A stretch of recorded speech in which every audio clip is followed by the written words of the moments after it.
জিত পোল প্ৰকাশৰ সময়তে মৃদুল দত্তই এটা কথা কৈছিল যে দেৰগাঁও বিধানসভা সমষ্টিৰ পৰা তেওঁ ভালকৈ জয়ী হৈ আহিব আৰু ফলাফলতো আমি দেখিলোঁ তেওঁৰ যিটো আত্মবিশ্বাস সেই আত্মবিশ্বাসৰে প্ৰতিফলন ঘটিল নিৰ্বাচনী ফলাফলতো। প্ৰথমে অভিনন্দন আৰু আজি আপুনি বাজপেয়ী ভৱনলৈ আহিছে যিহেতু আন বিধায়কসকলকো আমি দেখিছোঁ যে নৱনিৰ্বাচিত বিধায়কসকল আহিছে। দীৰ্ঘদিন ধৰি এই দলটোত আছিলে আৰু দলটোত থকাৰ পিছত আপুনি আগতে নিৰ্বাচন খেলিছে যদিও এইবাৰৰ কথাটো সুকীয়া।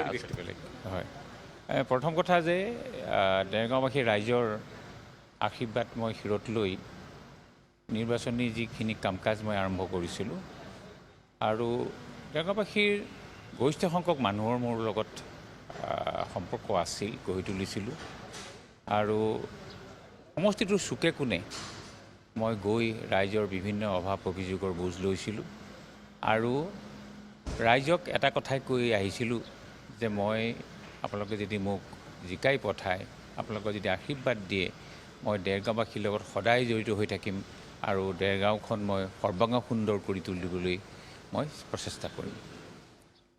বিজেপি দলটোত আপুনি দীৰ্ঘদিন ধৰি আছে, সাংগঠনিক দিশৰ পৰাই হওক অন্যান্য ক্ষেত্ৰত আপুনি বেলেগ দলতকৈ পৃথক নিশ্চিতভাৱে? নাই, ডেফিনেটলি বিজেপি দলটো এ পাৰ্টি উইথ এ ডিফাৰেঞ্চ, এইটো আমাৰ কোৱা হয়। এইটো দলৰ সংস্কাৰ বেলেগ। এতিয়া আপোনালোকে দেখিছে যে আমি যিকোনো সভা আৰম্ভ কৰোঁতে শ্যামাপ্ৰসাদ মুখাৰ্জী, ভাৰত মাতা, দীনদয়াল উপাধ্যায়, তেওঁলোকক আমি পূজা কৰোঁ বা তেওঁলোকক আমি সন্মান প্ৰদৰ্শন কৰিহে আমি সভা আৰম্ভ কৰোঁ। এটা সংস্কাৰকামী দল আৰু এই দলটোৱে গোটেই অসমখনত এতিয়া আপোনালোকে দেখিলে যোৱা নিৰ্বাচনত যে সকলো শ্ৰেণীৰ ৰাইজৰ সুবাসিস ল'বলৈ সক্ষম হ'ল আৰু তাৰ পৰিস্থিতিতে ফলশ্ৰুতিতে আমি 100ৰ ওপৰ চিট পাবলৈ সক্ষম হ'লোঁ। অসমৰ মাননীয় মুখ্যমন্ত্ৰী হিমন্ত বিশ্ব শৰ্মাৰ দ্বাৰা নেতৃত্বত আমি নিৰ্বাচন খেলিছোঁ আৰু তেখেতেই হ'ব আমাৰ পৰৱৰ্তী মুখ্যমন্ত্ৰী আৰু আমি সকলো তেখেতৰ লগত থাকিম। এতিয়া কথাটো হৈছে যে দেৰগাঁওটো অসম গণ পৰিষদৰ দখলত থকা এটা সমষ্টি এইবাৰ বিজেপিয়ে লৈছে, গতিকে দায়িত্বও বহুখিনি বহা বুলি ক'ব পাৰি, কাৰণ দেৰগাঁওবাসীৰো যথেষ্ট সপোন আছে। গতিকে আপুনি কেনেধৰণে, আপোনাৰ পৰিকল্পনা কি দেৰগাঁৱক লৈ? দেৰগাঁৱক লৈ বহুতেই পৰিকল্পনা আছে। আমাৰ বিগত 10টা বছৰ NDAৰ মানে আমাৰ বিধায়ক আছিল AJPৰ ফালৰ পৰা আৰু তেখেতে যিখিনি পাৰিলে কৰিলে। মই এইটো নকওঁ যে সমষ্টিবাসী ৰাইজ সকলো সন্তুষ্ট তেখেতৰ কাম কাজত।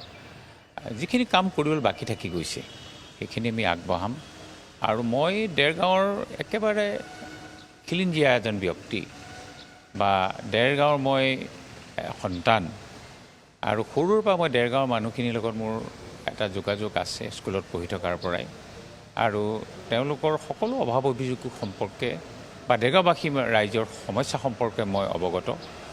আৰু প্ৰথম কথা যে আমি যিটো আমাৰ ৰোড ইনফ্ৰাষ্ট্ৰাকচাৰ দেৰগাঁৱত আছে সেইটো বহুত প'ৰ বা বহুত মানে বেয়া অৱস্থাত আছে। বহুত জেগাত প্ৰায় গৰিষ্ঠ সংখ্যক পঞ্চায়তত আমাৰ যি ইনফ্ৰাষ্ট্ৰাকচাৰ ৰাস্তা পদূলি একেবাৰে বেয়া, সেইখিনি গঢ়ি তুলিব লাগিব। ইয়াৰ উপৰিও দেৰগাঁৱৰ এখন অভাৰব্ৰিজৰ প্ৰয়োজন আছে। দেৰগাঁও যিটো চাৰিআলি বুলি কয়, অভাৰব্ৰিজখন নোহোৱাৰ বাবে আমাৰ দৈনিক একোটা ইনচিডেণ্ট হৈছে আৰু মানুহ ঢুকাইছে, যুৱ প্ৰজন্মৰ হানি হৈছে।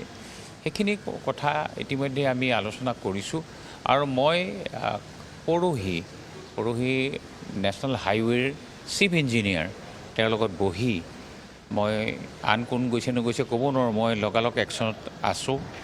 মই তেওঁৰ লগত কথা বতৰা পাতি যে তাতে এটা অন্ততঃ আন নহ'লেও এটা ডাঙৰ চাৰ্কল কৰি দিব পাৰিলে এক্সিডেণ্টটো কমিব বা অভাৰব্ৰিজ লাগে আমাক, এইখিনি মই কৈ আহিছোঁ আৰু তেখেতে আমাক এইটো সন্মতি জনাইছে আৰু তেওঁ লগালগ ফোন কৰিছে এই গোটেই টীমটোৰ লগত, যাৰ লগত তেওঁ জড়িত হৈ আছে কাম কাজৰ।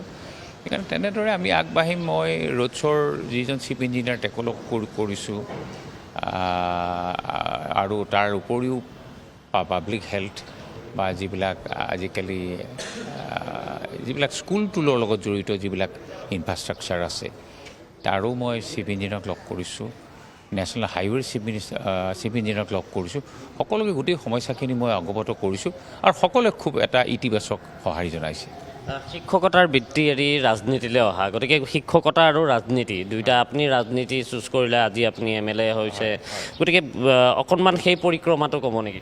পৰিক্ৰমাটো এনেকুৱা, মই যিটো সময়ত বিজেপি কৰিছোঁ মই ধৰক 1993ত পৰা মই বিজেপিত আছোঁ আৰু গোলাঘাট জিলাৰ মই ফাউণ্ডাৰ আৰু তেতিয়াৰ পৰা এই দলটোৰ নীতি আদৰ্শৰ প্ৰতি মই আকৰ্ষিত আৰু বিশেষকৈ যে অসমীয়া জাতিটোৰ যিটো সুৰক্ষা ইয়াৰ প্ৰতি থকা দায়বদ্ধতাটো মই তেতিয়াই দেখা পাইছিলোঁ বিজেপিত আৰু সেইকাৰণে যিটো সময়ত কোনো বিজেপি কৰা নাছিল সেই সময়ত মই বিজেপি কৰিছিলোঁ আৰু এতিয়া আহি মই কলেজীয়া জীৱনত মই বিজেপি নকৰাকৈ থকা নাই কিন্তু তেতিয়া সেই সময়ত আমি কলেজবিলাক ডেফিচিট ছিষ্টেমত আছিলে তেতিয়া ৰাজনীতি কৰিব পাৰে সেইখিনি মই কৰিছিলোঁ আৰু অলপ দিনৰ কাৰণে মই ৰাজনীতিৰ পৰা আঁতৰত আছিলোঁ প্ৰায় এটামান মাহ যেতিয়া মই পেঞ্চন স্কিমলৈ বেক কৰিলোঁ সেই এটা মাহ মই ৰাজনীতিত নাই আৰু লাষ্ট মই পেঞ্চন এপ্লাই কৰিছিলোঁ আৰু পেঞ্চন লোৱাৰ পিছৰ পৰা আকৌ পুনৰ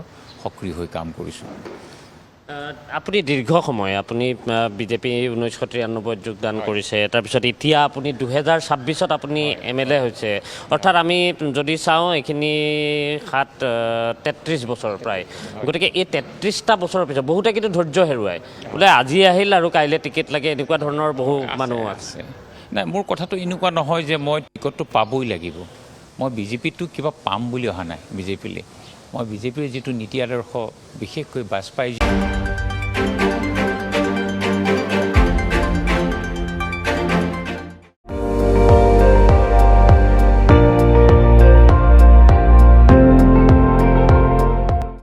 আপুনি চাই আছে ND24 সৰ্বশ্ৰেষ্ঠ নহয় সৰ্বোত্তমৰ দৌৰত